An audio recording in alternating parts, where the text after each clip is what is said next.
નમસ્કાર, વડોદરા લાઈવ 24/7 માં આપનું સ્વાગત છે। તાપી જિલ્લા ઉકાઈ પાતળા કોલોનીમાં આવેલ પ્રસિદ્ધ સાંઈબાબા મંદિરમાં શ્રદ્ધા ભક્તિના માહોલ વચ્ચે મહાપ્રસાદનો ભંડારો યોજવામાં આવ્યો। આ મહાપ્રસાદ ભંડારામાં મોટી સંખ્યામાં સાંઈ ભક્તોએ ઉપસ્થિત રહી અને તે સાથે વહેલી સવારથી જ મંદિર પરિસરમાં ભક્તોની આવન જાવન શરૂ થઈ અને સાંઈરામના જયઘોષ સાથે મહાપ્રસાદની શરૂઆત કરતા પહેલા આરતી પૂજન કરવા માટે આપના ખાસ લાડલા ધારાસભ્ય શ્રી કુંવરજીભાઈ હળપતિ ઉપસ્થિત રહ્યા હતા અને સોનગઢ નગરપાલિકાના પ્રમુખ સરિતાબેન પાટીલ પણ હાજર હતા।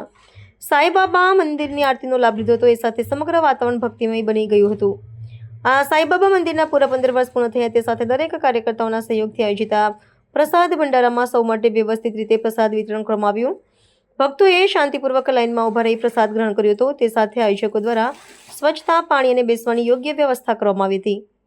આ પ્રસંગે સાંઈબાબા મંદિરના હેમંતભાઈ દેસાઈએ જણાવ્યું છે કે સાંઈબાબાની કૃપાથી સમાજમાં ભાઈચારો અને સેવાભાવ વધે તે હેતુથી આવા ધાર્મિક કાર્યક્રમોનું આયોજન કરવામાં આવે છે। તે સાથે સાંઈબાબા મંદિર ગ્રુપના ભક્તો હાજર હતા અને ભંડારામાં બાળકો, યુવાનો તેમજ વડીલો સહિત તમામ વર્ગના 5000થી વધુ લોકો જોડાયા હતા। પ્રસાદ ભંડારાના સફળ આયોજન બદલ ગ્રામજનોએ મંદિરના ભક્તો અને સેવાભાવી કાર્યકર્તાઓનો આભાર વ્યક્ત કર્યો હતો। આ સાથે ઉકાઈ પોલીસ વિભાગ અને જીઆરડી સાથે હોમગાર્ડ પણ હાજર હતા। કાર્યક્રમ શાંતિપૂર્ણ અને ભક્તિભાવ સાથે સંપન્ન થયો હતો।